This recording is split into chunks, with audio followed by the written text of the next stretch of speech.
ஆண்டவனுக்கு கொடுத்த வாழ்க்கையில் அவளுக்கு எவ்வளவோ நன்மை நடத்தி கொண்டு வருகிறார். அந்த கிருபை நினைச்சு அவருக்கு சாட்சியுள்ள மக்களாக வாழணும். அதை தான் ஆண்டு விரும்புகிறார். வேற ஒன்றே விரும்பல ஆண்டவர். ஒரு மகிமை செலுத்தக்கூடிய பிள்ளைகளாக வாழணும். இதுதான் ஆண்டவர் இந்த உலகத்தை நம்ம கொடுத்த பாக்கியம். மனுஷன் பிறப்பதும் இறப்பதும் நியாயத்தீர்ப்படைவதும் ஒவ்வொரு மனுஷன் மேல் விழுந்த கடமை. யாராக இருந்தாலும் தப்பிக்கவே முடியாது. நியாயத்தீர்ப்புக்கு உட்பட்டு தான் தீரணும். ஆனால் நீ வாழ்கிற வாழ்க்கை தேவனுக்கு பிரியமான வாழணும். கர்த்தர் உங்களை ஆசிரியக்கட்டும், உங்களை எடுத்துட்டோம். நீங்கள் அந்த அர்ப்பின் பண்டிகைக்கு கடவுளுக்கு நன்றி செலுத்துகிறேன். விசேஷித்த கரங்கொண்டு கர்த்தர்களை ஆஸ்வதிக்கணும். இதுதான் வேதத்தில் நல்ல தகப்பனே, ஓய்வு நாள் காலை வேலைக்கா சமூகத்தின் நன்றி ராஜா. அர்ப்பின் பண்டிகைக்கா வருகிறோம் அப்பா. இந்த பிள்ளைகள் உற்சாகத்தோடு சந்தோஷத்தோடு பண்டிகை கொண்டாட நாட்களை நினைக்கிறோம். விசேஷித்த கரங்கொண்டு காத்து கொள்ளுங்க. கிருபையும் கரங்கொண்டு இருக்கட்டும். பலப்படுத்துங்கப்பா. அடியானை மறைத்து வெளிப்படுங்க. வந்திருக்க மக்களுக்கு ஆறுதலான வார்த்தையை நீங்கள் பேசுங்க, வழி நடத்துங்க, பலப்படுத்துங்க. இயேசுவின் நாமத்தில் ஜெயங்கிருக்க நல்ல பிதாவே, ஆமேன். ஹல்லேலூயா.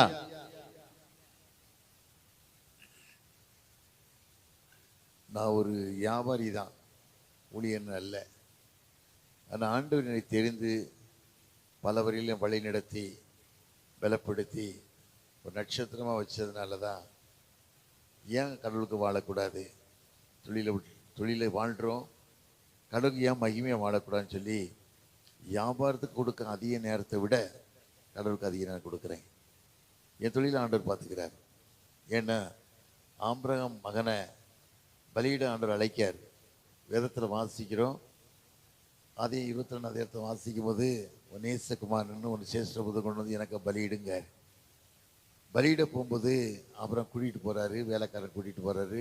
கழுது மேலே எல்லாம் போய்கிட்டே இருக்காங்க. போய்கிட்டே இருக்கும்போது கொஞ்சம் தூரம் போகும்போது வேலைக்காரனை கூப்பிட்டு, பிள்ளையான் நானும் பலியிட்டு வரேன்ப்பா, நீங்கள்லாம் இங்கே இருங்க அப்படின்னு ஆபிரகாம் சொல்கிறார். சொல்லி முடிச்சு போய்கிட்டு இருக்கும்போது ஈசா கேட்குறான் தகப்பனை பார்த்து, தகப்பனேன்னு கேட்கா. என்னப்பான்னு கேட்கும்போது, விறகு இருக்குது, கட்டை இருக்குது, நெருப்பு இருக்குது, ஆடு எங்கிட்ட கேட்கா.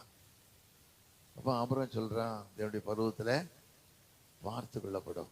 அது மாதிரி தான் எத்தனையோ தொழில் இருந்தாலும் சரி, எத்தனையோ வியாபாரங்கள் இருந்தாலும் சரி, நாங்கள் 4 பிரதர்ஸ் ஒரே கூட்டு குடும்பம் தான். எங்கள் வீட்டு இன்னைக்கு ஒரே கிச்சன் தான். எங்கள் வீட்டு கிட்டத்தட்ட 150 பேர் சாப்பிடுவோம். நேரத்தில் 13 பேர் வேலை செய்கிற பொம்பளைகள் இருக்காங்க. ஒன்றும் இல்லாமல் ஒன்றுமே இல்லாமல் சென்னைக்கு வரும்போது 57 வருஷம் ஆச்சு. சென்னைக்கு வரும்போது ஒன்றுமே இல்லை, காலில் செருப்பு கிடையாது, ஒன்றும் கிடையாது. எப்படியோ கஷ்டப்பட்டு வாழ்ந்து வளர்ந்து குப்பையும் தூசியுமா வாழ்ந்த மனுஷனாண்டு உயர்த்தது மாத்திரமல்ல, இன்றைக்கு நட்சத்திரம் வைத்தது சாட்சியுள்ள குடும்பம் வச்சிருக்க காரணம் நினச்சிதான் கடவுளுக்கு மகிமையாக செலுத்தணும், வாழணும்னு சொல்லி ஒரே நோக்கம், ஒரே சிந்தனை, ஒரே எண்ணங்களில் எவ்வளோ நேரம் தான் சரி கடவுளுக்கு நேரத்தை ஒதுக்கி கொடுத்து கடவுளுக்காக எத்தனையோ காரியங்களை செய்யும்போது கர்த்தர் நமக்காக எல்லா காரியத்தையும் செய்கிறார். இதுதான் வாழ்க்கை. இந்த உலகத்தில் ஒன்றும் கொண்டு வந்ததில்லை, கொண்டு போகிறதில்லை. வேதத்தில் வாசிக்கும், சங்கீதம் 90 வாசிக்கும் போது ஒரு மனுஷனுடைய ஆயுசு நாட்கள் 70 வருஷம்தான். வெள்ளத்தையும் மிதியாக இருந்தாலும் பாடும் வேதனை தான் இந்த உலகத்தில். மாடுகள் தான் இந்த உலகத்தில், வேற ஒன்றுமே இல்லை. இன்னைக்கு கிட்டத்தட்ட எனக்கு 76 வயசாகுது. அந்த ஆண்டு ஒவ்வொரு எவ்வளவு அருமையா உன்னை தப்பு வைப்பேன், உன்னை பாதுகாப்பேன், முதிர் வயதுக்கு உன்னை வழிநடத்துன்னு சொல்லி ஆண்டு வழிநடத்தி கொண்டு வருகிறார். அதனால தான் கடவுளுக்கு மகிமையா சாட்சியா நேரம் கிடைக்கும் போதெல்லாம் கர்த்தரை மகிமைப்படுத்தணும் அப்படிங்கிற ஒரு எண்ணத்தில் வாழ்ந்துக்கிட்டு இருக்கோம். இந்த அர்ப்பின் பண்டிகை பார்த்தீங்கன்னா எஸ்பிசி சங்கத்துக்குள்ள தான் 1884 வருஷத்தில் ஆரம்பிச்சிருக்காங்க. 1891 சிவகாசியில் சாட்சியாபுரத்தில் ஆரம்பிச்சிருக்காங்க. ஒவ்வொரு இடங்களையும் நிறைய சுராங்கனி சில தெய்வங்களை மக்கள் தேடி போகும்போது நம்ம மக்களுக்கும் இடம் இல்லை, மக்களும் இப்படி போய் பலியாயிடக்கூடாது, சாஞ்சிடக்கூடாதுங்கிறது தான் இந்த மிஷனரிகள்லாம் இதை உருவாக்கி நமக்கு ஒரு பண்டிகை வேணும், நமக்கு ஒரு காரியம் வேணும்னு சொல்லி வாக்கரையா டோனாவில் இருக்கும்போது இந்த பண்டிகை ஆரம்பித்து நான் 3 நாட்கள் பண்டிகை நடத்தி அந்த காலத்தில் 100 ரூபா மிச்சம் எடுத்திருக்காங்க. 100 ரூபாங்கிறது இப்போ உள்ள மதிப்புக்கு 1 கோடி ரூபாய்க்கு மேலே. அவ்வளோ சிரமப்பட்டு வாழ்ந்துருக்காங்க. அது மாத்திரம் வாக்கரியா மிஷின்லாம் பார்த்தீங்கன்னா சில பெண்கள் வந்து மரணத்தோடு போராடிக்கிட்டு இருப்பாங்க. மரணத்தில் பிரசவத்தில் மரண வாசலுக்கு போயிட்டு வருவாங்க. அந்த நேரத்தில் நிறைய பெண்கள் வைத்தியங்கள் இல்லாமல் செத்து போயிருப்பாங்க. ஆனால் வாக்கரியா தேடி நிறைய மக்கள் வருவாங்களாம். தேடி வந்து, ஐயா என் மகளுக்கு தலை பிரசவம், சாக்க ப்ரொசீஜர் வந்துட்டா, குழந்தை வெளியே வரல, அவன் உயிருக்கு துடிச்சுக்கிட்டு இருக்கான்னு சொல்லி கூடுவாங்களாம். வாக்கரியை வந்து அப்படியே பக்கத்து நின்று அப்படியே வயிற்றில் அப்படியே கையை வச்சுட்டு அப்படியே சிலுவை போடுவாராம். சிலுவை போடும்போது குழந்தை தன்னாலே வெளியே வந்திருப்பான். அப்படிப்பட்ட ஒரு மிஷினரிகள் உண்மையான ஊழியம் பார்த்து சாட்சியாக வாழ்ந்த மக்கள் மாத்தியில் தான் இந்த பண்டிகையை கொண்டாடும்போது தான் ரொம்ப, அதுவும் அவர் 1894 தான் டோனார் கொண்டாடி இருக்கார். டோனார் கொண்டாடும் போது 3 நாட்கள் பண்டிகை நடத்தி ஒரு 100 ரூபா தான் மிச்சம். டோனார் சபைலாம் பார்த்தீங்கன்னா கார்மேக்கல் எம்ஏஆர்லாம் ஏதோ தேசத்திலிருந்து வந்து வாழ்ந்து எத்தனையோ வருஷங்கள் வாழ்ந்து மக்களுக்காக வாழ்ந்து காரியங்கள் செய்த காட்சியை பார்க்கும்போது நம்ம வாழ்கிற வாழ்க்கை ஏன் கடவுள் பிரியமில்லாத வாழ்க்கையாக இருக்கணும்? கடவுள் சாட்சியுள்ள வாழ்க்கை ஏதோ ஒருத்தர் தான் சந்தோஷமாக வாழ்கிறாங்க. நிறைய குடும்பங்கள் தரித்திரம், நிறைய குடும்பம் வேதனை, நிறைய குடும்ப கஷ்டங்கள், நிறைய குடும்பம் கண்ணீர், கடன் பிரச்சனைகள், எத்தனையோ குடும்பங்களில் குடியினால எத்தனையோ குடும்பங்களில் கஷ்டப்படுறது பார்க்கும்போது வேதனையாக இருக்குது. நான் கிறிஸ்தவனாக பிறந்திருக்கேன், நாம் எப்படி கடவுள் பிரியமாக இருக்கணும்? கடவுள் சாட்சியாக மகிமையாக வாழணும். வாழ்கிற வாழ்க்கை தேவனுக்கு பிரியமாக தான் வாழணும். வேதத்தில் வாசிக்கிறோம். நீதிமொழிகள் 10:28 வாசிக்கும் போது கர்த்தரின் ஆசீர்வாதமே ஐஸ்வர்யத்தை தரும், வேதனையை கூட்டார். ஒரு வேதனை இல்லாத வாழ்க்கை வேணும் அப்படின்னு சொன்னால் ஆண்டு தான் தர முடியும். அது மனதை வைத்து நம்ம வாழணும். ஐயா சாட்சியாக வாழணும், மகிமை செலுத்தக்கூடிய மக்களாக வாழும்போது கர்த்தர் ஒரு நாள் நம்மளை கைவிடவே மாட்டார். நான் உன்னிட்டு விலகுவதும் இல்லை, உன்னை கைவிடுவதும் இல்லை, மோசையோடு இந்த உன்னோடு கொடுப்பேன்னு சொல்லி யோசுவாக்கு வாக்கு கொடுத்த தெய்வம் பொய் சொல்ல மனிதன் அல்ல, மனமாற மனோபத்திரம் அல்ல, சொல்லியும் செய்யாதிருப்பார். ஆண்டு சொன்ன வார்த்தையை ஒரு நாள் தட்டவே மாட்டார், தவற மாட்டார். அதை நம்ம மனசில் நினச்சி நம்ம வாழுங்க. கர்த்தர் ஒரு நாள் அவள் கைவிடவே மாட்டார். அதுவும் கடவுள் பிரியமான வாழ்க்கை, உண்மையான வாழ்க்கை. ஏன்னா வேதத்தில் வாசிக்கிறோம், நீதிமொழிகள் 28:20 வாசிக்கும் போது உண்மையுள்ள மனுஷன் பரிபூரணமான ஆசீர்வாதத்தை பெறுவார்.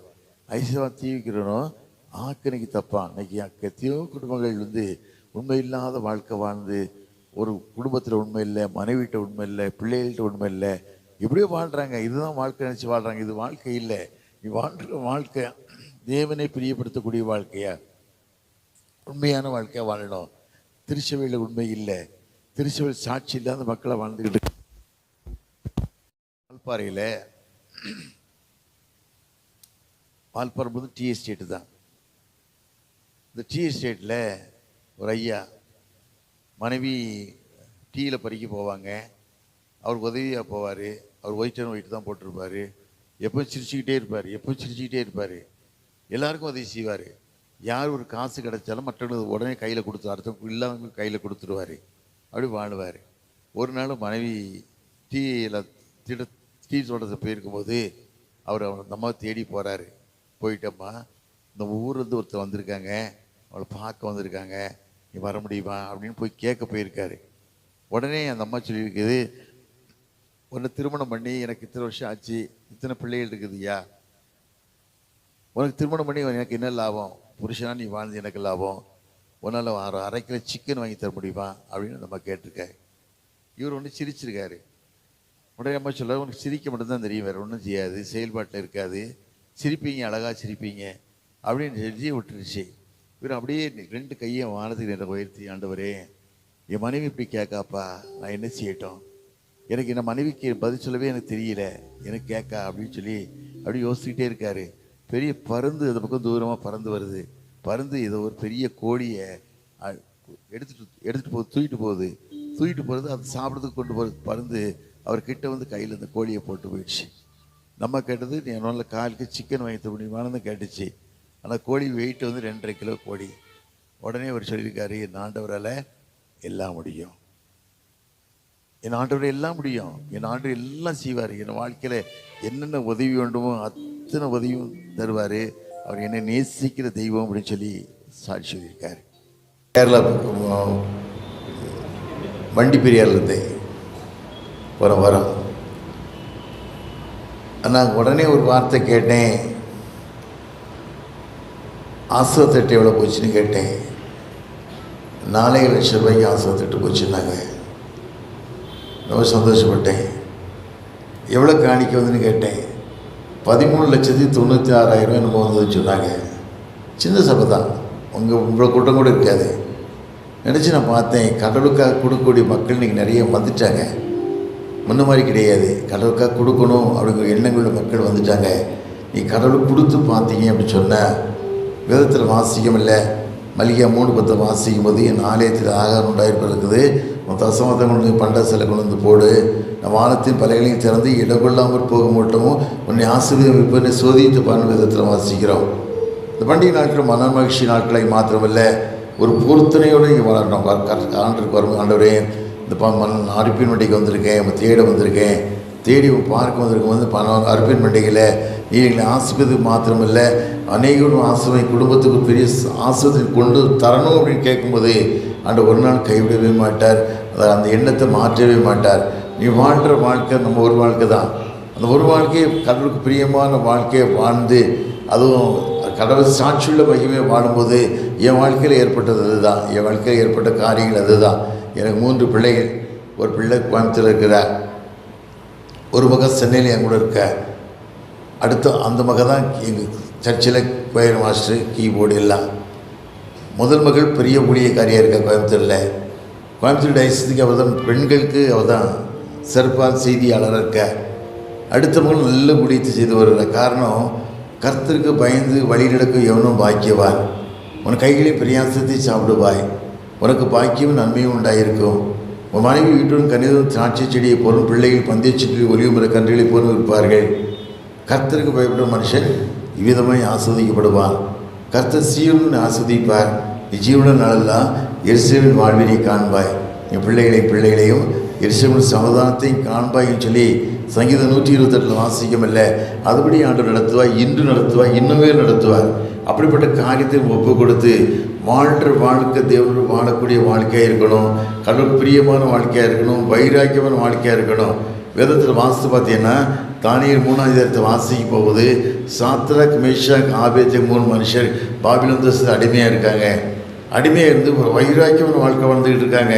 நேபுகாத்நேச்சார் ஒரு தூராக சமவெளியில் 6 முழ அகலத்தில் 60 உயரத்தில் சிலையை செஞ்சு வைக்கான். 6 முழ அகலம் 60 உயரத்தில் செஞ்சு வச்சுட்டு என்ன சொல்கிறான், கட்டியக்காரன் உரத்த சத்தத்தோடு வாசிக்கும் போது தாழ விழுந்து வணங்கணும்னு சொல்கிறான். எல்லாரும் வணங்குறாங்க. இந்த 3 பேரும் வணங்கலை. 3 பேர் வணங்காமல் அப்படியே காரணம் கேட்டால் ஆண்டவர் வேறு என்ன சொல்கிறாரு, ஞாயிற்றுக்கிழமை தான் சொல்லுது, வானத்தின் கீழே பூமி எங்கும் என்னென்று ஒரே தேவன் உண்டாயிருக்க வேண்டாம், நமஸ்கரிக்க வேண்டாம், சேவிக்க வேண்டாம்னு சொல்கிற வார்த்தை இது தானே. அந்த வார்த்தைக்கு கீழ்ப்படைந்த மக்களாக இருக்காங்க. எல்லாரும் சொல்கிறாங்க, ராஜாட்ட சொல்கிறாங்க, ஐயா நீ நிறுத்தின சிலை எல்லாரும் வணங்குனாங்க ஐயா, ஆனால் நீர் அடிமையாக கொண்டு வந்துட்டு 3 மக்கள் வணங்கவே இல்லை, அப்படியே நிற்காங்க அப்படின்னு சொல்கிறாங்க. ராஜா கோவம் வந்துருச்சு. கோவம் வந்து 3 பேரும் அழைக்கிறாரு. அழைச்சி சொல்கிறாரு, நீ நான் நிறுத்த சிலையை நீங்கள் வணங்கலையா அப்படின்னு ஆண்டு கேட்காரு. கேட்கறது மாத்திரமல்ல, ஆமான்னு சொல்கிறாங்க. அது மாத்திரமல்ல, உனக்கு என்ன பனிஷ்மெண்ட் உனக்கு உண்டுன்னு தெரியும், என்ன பனிஷ்மெண்ட்டு கவலைப்படலை, என் தேவனை விடுவிப்பார், என் தேவனை விடுவிக்காட்டாலும் நீ நிறுத்தின சிலையை நான் வணங்க முடியாதுன்னு சொல்லி தானியேல் 3:15-16 வாசி பார்த்தீங்கன்னா அவ்வளோ அதிகாரமாக பேசுகிறாங்க. வாழ்க்கையில் ஒரு அதிகாரங்கள், ஒரு சவால் உள்ள வாழ்க்கை கிறிஸ்தவ வாழும்போது சவால் நிறைந்த வாழ்க்கை வாழணும். தேவன் இன்று உயிரோடு வாழ்ந்து கொண்டு இருக்கிறார். வேதத்தில் வாசிக்கம் இல்லை. வெளிப்படுத்தல் 1:18 வாசி பார்த்தீங்கன்னா மரித்தேன் இதோ சதாகாலிலும் உயிரோடு இருக்கான்னு சொல்கிறார்ல. இன்னைக்கு உயிரோடு இருக்க தெய்வம் இன்னைக்கு உன்னை நடத்துவார். அந்த நம்பிக்கையில் கடவுளுக்கு சாட்சியை நீ வாழும்போது, மகிமையை வாழும்போது ஒரு ஆண்டு நான் விலகவும் மாட்டார், கைவிட மாட்டேங்க. அனைவரும் வாழ்ந்ததில்லை. ஏதோ பேர் கிறிஸ்தவம் வாழ்ந்துக்கிட்டு இருக்காங்க. கோயிலில் சந்தா கட்டால் போதும், கம்யூனியன் வாழ போதும், நம்ம இஷ்டப்படி வாழணும்னு நினச்சி வாழ்ந்துட்டு இருக்காங்க. ஆனால் ஆண்டவர் பட்சிக்கிற அக்னி யாரும் தப்ப முடியாது. நியாயாதிபதி அது மாத்திரமல்ல, உன்னை பட்சிக்கிற அக்னியாக இருந்து வழிநடத்துகிற தெய்வம். ஆண்டு வார்த்தைக்கு கீழ்ப்படிந்து நீ வாழ்வாயினா தான் குடும்பங்கள் ஆஸ்வதிக்கப்பட முடியும், பிள்ளைகள் ஆஸ்வதிக்கப்பட முடியும். நிறைய பேர் அப்படி வாழ்ந்துடைய எண்ணங்கள் இல்லாத மக்களாக வாழ்ந்துக்கிட்டு இருக்காங்க. அது வாழ்க்கையே இல்லை. தன் இஷ்டப்படி வாழ்ந்து எனக்கு தெரிஞ்ச ஒரு அம்மா என்னை பார்க்க வந்தாங்க. என்னை பார்க்க வந்து என்ன சொன்னாங்க, என் கணவர் இறந்துட்டார் ஐயா, எனக்கு ஒரே ஒரு பையன், அந்த ஒரே ஒரு பையனை பிரியமாக வளர்த்தேன், பிரிவை வளர்த்து சாட்சியாக இல்லாமல் ஒரு பக்தியில் வளர்க்கலை. பையன் வேணும், வாழ்க்கையில் இப்படி இருக்கணும்னு சொல்லி வளர்த்தேன். ஆனால் அவன் வந்து பாருங்கள் தடுதலே வளர்ந்துட்டான். கஞ்சாவுக்கும் சாராயத்துக்கு அடிமை இப்படியோ வளர்ந்துட்டான். எவ்வளோ சொல்லி பார்த்து கேட்கல. இப்போ வந்து ஒரு பொண்ணு கூட நிறுத்திட்டான். வீட்டில் நிறுத்திட்டு இந்த பொண்ணை தான் திருமணம் பண்ண போகிறேன், நீ இங்கே இருக்கதா இருந்தா இரு, என்னை வெளியே போ அப்படின்னு சொல்லிட்டான். ஐயா என்ன செய்யட்டும் அந்த அம்மா கேட்டாங்க. இன்றைக்கி எத்தையோ குடும்பம் பாருங்கள், சீரழிவான வாழ்க்கை, சீரில்லாத வாழ்க்கை, கடவுள் பயப்படாத வாழ்க்கை வாழ்ந்துக்கிட்டு இருக்காங்க. அது வாழ்க்கை இல்லை, ஒரு வாழ்க்கை தான். அந்த ஒரு வாழ்க்கை தேவனுக்கு பிரியமான வாழ்க்கையை, ஒப்பு கொடுக்கப்பட்ட வாழ்க்கையை வாழணும். அதுதான் நீ வாழும்போது தான் ஒரு மனநிறைவான சந்தோஷம் கிடைக்கும், ஒரு ஆறுதலான வாழ்க்கை கிடைக்கும். நிறைய பேர் வாழ்ந்துக்கிட்டு இருக்காங்க. சில பேர் சீர் இல்லாத வாழ்க்கை வாழ்ந்துக்கிட்டு இருக்காங்க, ஒரு பொறுப்பற்ற வாழ்க்கை வாழ்ந்துக்கிட்டு இருக்காங்க. அது வாழ்க்கையே இல்லை. நீ வாழ்கிற வாழ்க்கை தேவனோடு வாழக்கூடிய வாழ்க்கையாக இருக்கணும், ஒரு வைராக்கியமான வாழ்க்கையாக இருக்கணும். இன்றைக்கி எத்தனை மிஷினரிகள் நீ பூமியில் வராமல் இருந்தாங்கன்னா இன்றைக்கி மனுஷனாக வாழ்ந்துருக்க முடியாது, நான் வாழ்ந்துருக்க முடியாது. அதான் நினச்சி பார்க்கேன். நான் வாழ்ந்த ஊரில் பேரன்புக்குன்னு ஒரு மிஷினரி வந்தார், ஜெர்மன் தேசத்தில் வந்தார். அவர் வந்து 36 வயசு வரைக்கும் தான் வாழ்ந்தார். ஜெர்மன் தேசத்தில் 100 வயசு வரைக்கும் வாழலாம். அவ்வளோ கிளைமேட்டு, அவ்வளோ சாப்பாடு, அவ்வளோ வசதி, அது மாதிரி நான் கிட்டத்தட்ட 2-3 தான் ஜெர்மன் பேருக்கு வந்து பார்த்துருக்கேன். எனக்கு பயங்கர சுகர் இருக்குது, ஜெர்மனில் சுகர் வராது. யாரும் அங்கே கிளைமேட்டு, அங்கே சாப்பாடை பார்த்துட்டு வராது. அவ்வளோ அருமையாக இருக்கும். அப்படிப்பட்ட ஊரில் வந்த மனுஷன் இங்கே வந்து மக்களோட மக்களை வாழ்ந்து நிறைய விதமாக கஷ்டப்பட்டு அவர் வாழ்ந்த வாழ்க்கை. அவர் 3 பிள்ளைகள் 15 வருஷம்தான் வாழ்ந்திருக்காரு. 15 வருஷம் தான் உயிரோடு இந்த பூமியில் வந்திருக்காரு. வயசு 36 வயசு தான். வாழ்ந்த வாழ்க்கையை பாருங்கள், ஒரு பாரமான வாழ்க்கை, தரிசனமான வாழ்க்கை. என் ஜனங்கள் ரட்சிக்கப்படணும், என் ஜனங்கள் ஒரு பாரம் உள்ள மக்கள் வாழலை. இன்றைக்கி நிறைய பேர் வாழ்க்கையில் ஊழியக்காரன பாரம் கிடையாது. வாழ்ந்த நடுநசியில் ராத்திரியில் 12 மணிக்கு முழங்காலே நடப்பாராம், இந்த கிரவுண்டு நடப்பாராம். ஆண்டவரே எங்கள் தேசத்தை ரட்சிங்க, என் இந்த பள்ளிக்கூடத்தை ஆரம்பிக்கணும், ஜனங்களை நடத்துங்கன்னு சொல்லி கேட்பாங்களாம். வாழ்ந்துக்கிட்டு இருக்க திடீர்னு ஒரு நாள் மனைவி இறந்து போயிட்டாங்க. அவங்கள கிளைமேட்டு பிடிக்கலை, ரத்த வாந்தி எடுத்து, அந்த கிளைமேட் பிடிக்காமல் ரத்த வாந்தி எடுத்து இறந்துட்டாங்க. அவர் இறந்த உடனே பின்னாலுடைய வளர்த்த அன்பாய் வளர்த்த நாய் இருந்து போச்சுது. அவர் யாரும் பார்க்க வழி இல்லை. அவரையும் அடக்கம் பண்ணார். அடக்கம் பண்ண கூட யாரும் வரல.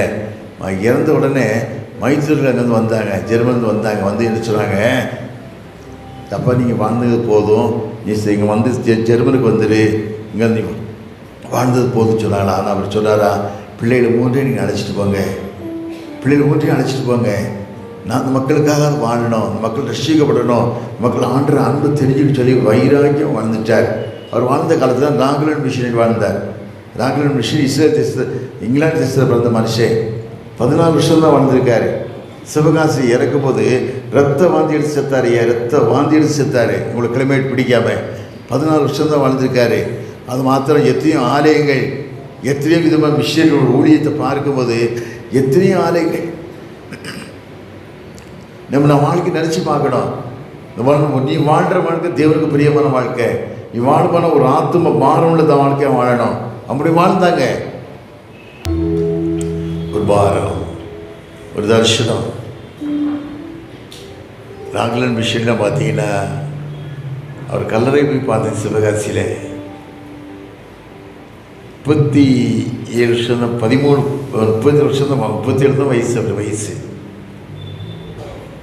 பேரக் மிஷினை இறங்கும்போது வயசு 36 வயசு. பனேடிப்பட்டி ஒரு கிராமத்தில் கால்ரா நோய் நிறைய பேர் செத்துக்கிட்டு இருக்காங்க. அப்போ ராகுலன் மிஷன் சொல்கிறாரு, தம்பி ரொம்ப செத்துக்கிட்டு இருக்காங்கப்பா, ரொம்ப கிட்ட போகாதுன்னு சொன்னார். அப்போ அவர் சொன்னார், ஜனங்கள் சாகுவதை என்னால் பார்க்க முடியலையே அழுதார்.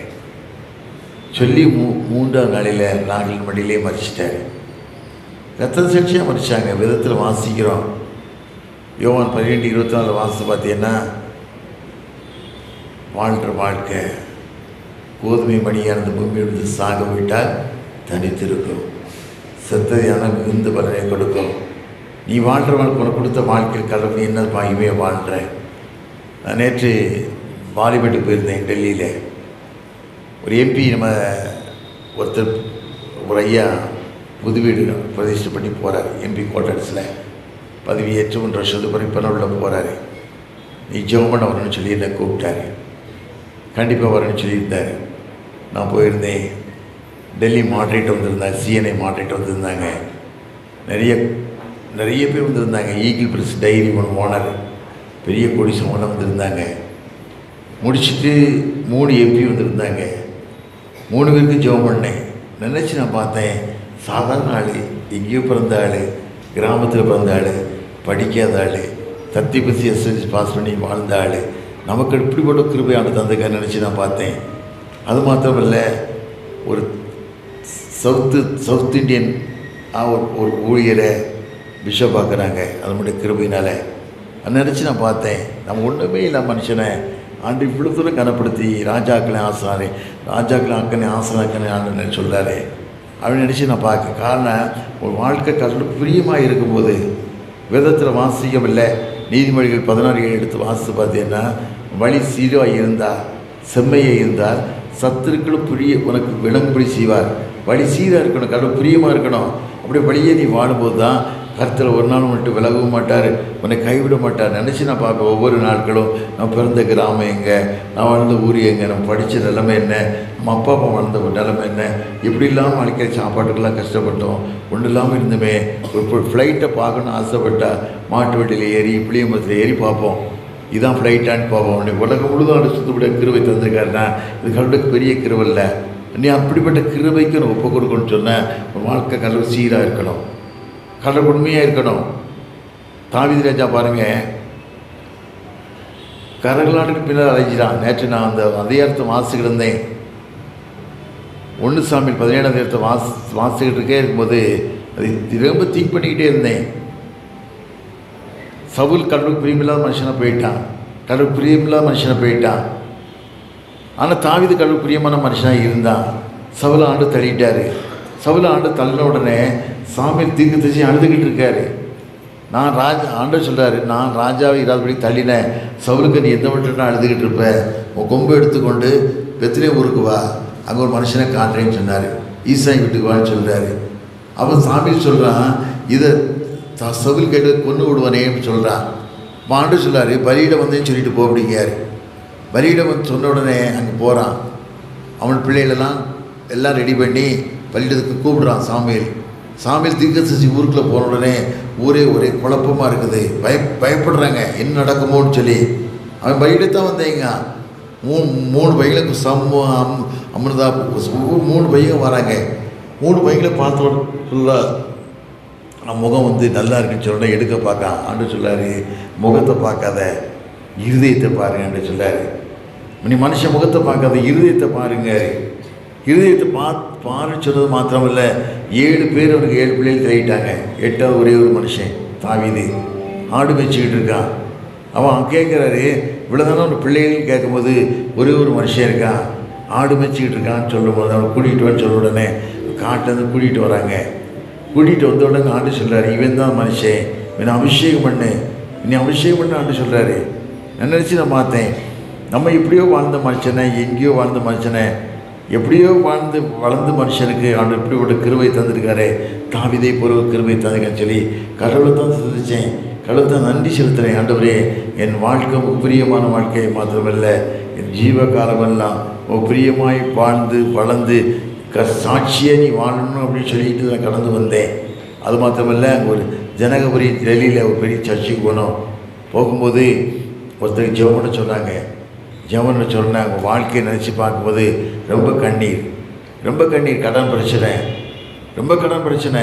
ஆனால் கடவுள் பிரியமான பிள்ளைகள் வாழ்ந்துக்கிட்டு இருக்காங்க. வட்டி பிரச்சனை தாங்க முடியலை, குடிகாரன் சூதாட்டத்தில் டெலிஃபோன் மூலம் சூதாடி எத்தனையோ லட்சங்கள் இழந்துட்டாரு, இன்னும் இழந்துக்கிட்டு இருக்காரு. இன்னும் மாறவே மாட்டேங்கார். ஐயா மாற முடியுமா அப்படின்னு சொல்லி நம்ம அழுதாங்க. நான் கடவுள் சாட்சியாக தானே வாழ்ந்துக்கிட்டு இருக்கேன். வேதத்தில் வாசியம் இல்லை. லூக்கா 10 கடைசியை வாசிக்கும் போது மரியாள் தன்னை விட்டு ஈடுபடாத நல்லவங்க வாழ்க்கையை தெரிந்து கொண்டார். அப்படி தான் நான் வாழ்ந்துக்கிறேன். ஏன் இந்த கஷ்டம்னு கேட்டா நான் அவர்கிட்ட ஒரே வார்த்தை சொன்னேன், நிறைய பேர் வாழ்க்கையில் சோர்வு காரணம் தேவையில்லாத கவலை, தேவையில்லாத பாரம், அது வேணும் இது வேணும் இப்படி வாழணும். வாழ்க்கை இல்லை. நீ கடவுளை சார்ந்து வாழும்போது ஆண்டவர் ஒரு நாள் ஒரு குறைவு தரவே மாட்டார், உன்னை விட்டு விலக மாட்டார், உன்னை கைவிட மாட்டார். அது மாத்திரம் கடவுளுக்கு பிரியமான வாழ்க்கை வாழணும். ஆண்டவருக்கு சொன்ன வார்த்தையின்படி கடவுளுக்கு பிரியமாய் நீ வாழ்ந்து சாட்சியாய் வாழும்போது கர்த்தரும் உன்னை கைவிடவும் மாட்டார். தூசி ஒரு மேலே உட்கார ஆண்டவர் அனுமதிக்க மாட்டார். நிறைய பேர் வாழ்க்கையில் தான் ஏதோ பேருக்கு கிறிஸ்தவங்களை வாழ்ந்துக்கிட்டு இருக்க வழியே கடவுள் சாட்சியில் வாழ்க்கை நிறைய பேர் வாழ்ந்துக்கிட்டு இருக்காங்க. நிறைய குடும்பங்களில் இன்னைக்கு கிறிஸ்தவ குடும்பங்களில் நிறைய குடும்பம் டைவர்ஸ் நடக்குது. 95% கோர்ட்டில் கேஸு தான். காரணம் கேட்டால் அவங்க வாழ்க்கை சீராத வாழ்க்கை. திருமணம் நடக்கும்போது பேரண்ட்ஸ் ஜெபம் பண்ணுறதில்லை. இந்த மாப்பிள்ளைக்கு இந்த பொண்ணு சரியான இடமா, சுத்தபடி காரியம் வாக்கியமா. ஆபிரகாம் எலியேசருக்கு பொண்ணு பார்க்கும்போது ஆபிரகாம் தான் எப்படி கண்டிஷனில் கொடுத்தான், இப்படித்தான் பொண்ணு இருக்கணும், இப்படித்தான் வரணும் அப்படின்னு சொல்லி இவ்வளோ காரியம் கொடுத்தான். அது மாத்திரமல்ல, எலியேசர் சொன்னான், நீ வழிபடுகும் தெய்வம் உண்மையான ஆண்டவராக இருக்குமானா அந்த காரியத்தை வாங்கி செய்வான்னு சொல்லி செய்கிறான்ல. அது மாத்திரமல்ல, அந்த மாப்பிள்ளை எப்படி பார்த்தீங்களே வேதத்தில் வாசிக்கும் போது அதிகம் 24:63 வாசிக்கும் போது ஈசாக்கு தியானம் பண்ணக்கூடிய மனிதனாக இருந்தான். எதுக்கு தியானம் பண்ணக்கூடிய மனிதனாக இருந்தனா, ஆபிரகாமுக்கும் ஈசாக்கும் 10 வயசு வித்தியாசம். ஆபிரகாம் முறை சாணாடி இறந்து போயிட்டா. 128 வயசு இருக்கும் சாணாடி இறந்து போயிட்டா. ஆபிரகாம் வாழ்ந்த காலத்தில் தனிப்பட்ட காலம் ஆபிரகாம் 170 வயசு வரைக்கும் வாழ்ந்தான். வாழும்போது ஈசாக்கு நாய்க்கா தாய் இழந்துட்டா. என் தகப்பன் கடவுள் பிரியமான மனுஷன், என் தகப்பன் நேசிக்கூடிய பெண்ணை என் குடும்பத்தில் வேணும் அப்படின்னு சொல்லி தியானம் முடிக்க மனிதனாக இருந்தான். தியானத்தை ஆண்டு கேட்டார்ல. தியானம் முடிச்சு வரும்போது தூரமாக இருந்து எலியேசர் ரெபேக்களை அழைச்சிட்டு வரான். அழைச்சிட்டு வரும்போது தூரத்தில் வரும்போது ரெபேக்களை கேட்குறா. தூரத்தில் வந்து மனுஷன் யாருன்னு கேட்குறா. அதான் எஜமான் சொல்கிறா. என் எஜமான் சொன்ன உடனே கீழே இறங்கி முக்காண்டிட்டு கொண்டாலும் விதத்தில் வாசிக்கும். தாழ்மைப்படுத்தி கொண்டார். நீ தாழ்மையை வாழ்ந்துக்கிட்டு இருக்கமா, கடவுள் பிரியமான வாழ்க்கை வாழ்ந்துக்கிட்டு இருக்கமா, எப்படி பிரியாணி போடலாம், எப்படி நடத்தலாம், இதுதான் நினைக்க முடிய. நம் மகளுக்கு திருமணம் நடத்த பிள்ளைக்கு நடத்த போகிறோம். என் மகளுக்கெல்லாம் திருமணம் நடத்தும்போது பார்த்தீங்கன்னா அவ்வளோ கஷ்டம். நான் திருமணத்துக்கு முன்னாலே ஒரு மிஸ்ரி சாவது ஆலயத்தில் கட்டிட்டோம். வட இந்தியாவில் ஒரு ஆலயத்தை கட்டிட்டோம். ஆலயத்தை கெட்டது மாத்திரமல்ல, அந்த மொய்ப்பணத்தை என்னுடைய தீர்மானம் என்னென்னா, 100 ரூபா மெய்ப்பணம் வந்தாலும் அந்த மிஷினரிக்கு அனுப்பிடணும். நிறைய பேர் திருமணத்துக்கு முதலே கணக்கு போடுறாங்க. இத்தனை பத்திரிகை அடிக்க போகிறோம், இவ்வளோ பத்திரிகை கொடுக்க போகிறோம், நமக்கு இவ்வளோ கலெக்ஷன் ஆகும், அப்படி தான் இன்றைக்கி போடுறாங்க. ஆனால் நீ நினைக்க வாழ்க்கை இந்த ஒரு திருமணத்துக்கு முன்னால் இந்த காரியம் செய்யணும்.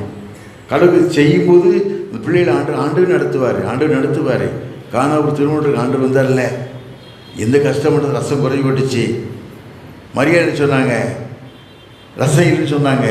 ஆண்டு என்ன சொன்னாங்க, விஸ்தே உனக்கு எனக்கு என்ன வேலை அப்படின்ட்டு ஒரே வார்த்தையில் வேலைக்காரிட்ட அவன் மரியாதை என்ன சொல்கிறாங்க. அவர் என்ன சொல்கிறாரு செய்யுங்கன்னு சொல்ல உடனே அண்ணன் என்ன சொல்கிறாரு, தண்ணி அந்த கச்சாடியில் தண்ணியை நிரப்ப சொல்லி அப்படியே கொடுத்த ரசத்தை நான் நடத்தினார்ல. ஆண்டவர் இன்றைக்கும் அப்படி நடத்துவார், இன்றைக்கும் அப்படி வழிநடத்துவார். அது இன்றைக்கும் நீ பாதுகாப்பார். கர்த்தர் மேலே பாரத்தை வச்சு நீ வாழ்ந்தீங்க அப்படின்னு சொன்னால் எங்கள் வாழ்க்கை தான் அதுதான். நாங்கள் 4 பிரதேசம் ஒரே குடும்பத்தில் ஒன்றா இருக்குன்னு சொன்னேன். பிள்ளைகள்லாம் கடவுள் பிரியமான பிள்ளைகள், கடவுள் வாழக்கூடிய பிள்ளைகள், சாட்சியுள்ள பிள்ளைகள், கடவுள் நேசிக்கக்கூடிய பிள்ளைகள், ஒரு வைராக்கியம் வாழக்கூடிய பிள்ளைகள் அப்படி ஆண்டு வளர்த்து கொண்டு வர்றார். வளர்த்து கொண்டு மாத்திரமல்ல, உலகத்தில் அழகு வீணு, படிப்பு வேஸ்ட்டு, நகைகள் வேஸ்ட்டு, இன்றைக்கு நகை அதுன்னு சொல்லி எத்தனையோ ஆசைப்படுறாங்க. நீ கடவுளை தேடி வாழ்ந்தனா ஆண்டவர் எல்லாத்தையும் தருவார். ஆண்டவர் எல்லா காரியத்தையும் பார்ப்பார். தேவனுடைய பருவத்தில் பார்த்து கொள்ளப்படும் இந்த வார்த்தை நிறைவேறும்படியாக உன் வாழ்க்கை என்ன தேவையானது செய்வார். அந்த தேவன் மனதுருக தெய்வம், மனதுருகும் தெய்வமே இயேசையா, மனதார துதிப்பேன் தோத்தரிப்பேன்.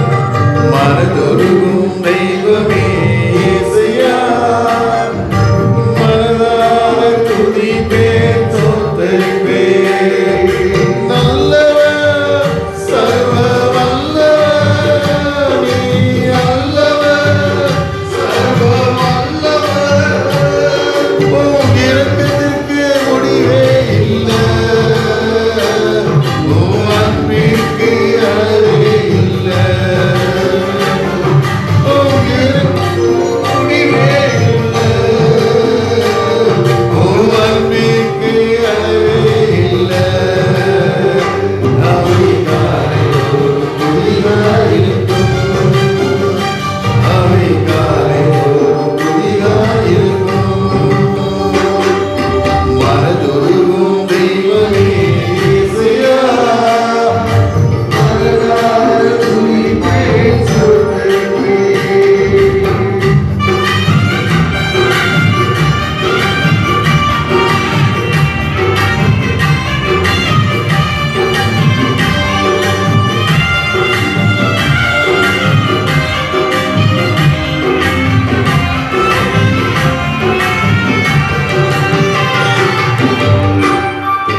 டைம் ஆகிடுச்சு, நான் முடிச்சிடுறேன். ஆனால் ஒரு காரியத்தை உங்களுக்கு சொல்கிறேன், ஒரு சாட்சியாக வாழுங்க.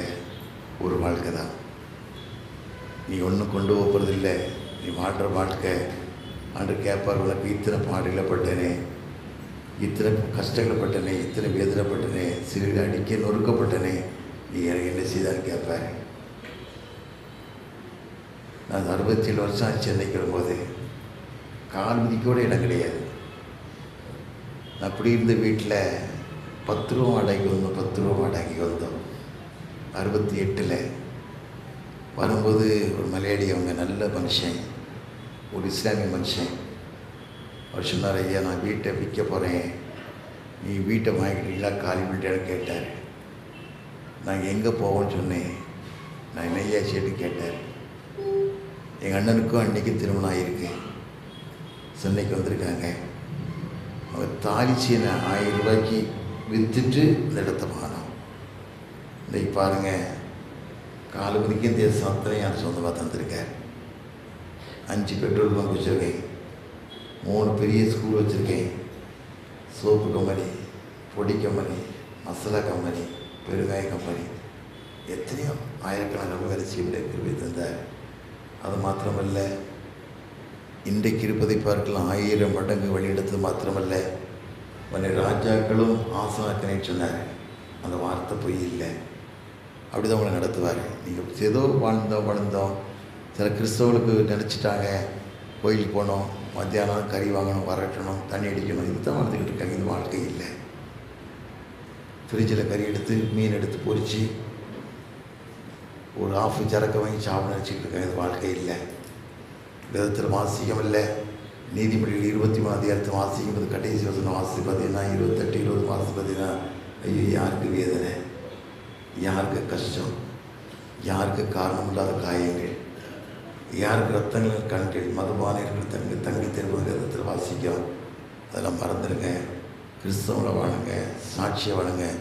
அர்ப்பின் மடியில் ஒரு ஆண்டியிட்ட உறுதி எடுங்க. ஆண்டவரே, எங்கள் வாழ்க்கை செழிக்கணும். செழிப்பது மாத்திரமில்லை, அனைவரும் ஆசிரமம் வாழ்க்கைக்கு இருக்கணும்னு கேட்கணும். அதில் தாழ்ச்சியவனுமா நோக்க ஆண்டவர் ஆசிரியக்கு போகிறார். என்னை என் தருத்தத்தை மாற்றிய தெய்வம், என் கஷ்டத்தை மாற்றிய தெய்வம் உங்கள் கஷ்டத்தை மாற்றிடுவார். கண்ணீரை கண்டது கண்ணீரை மாற்றுவார் என்று கேட்கலாமா?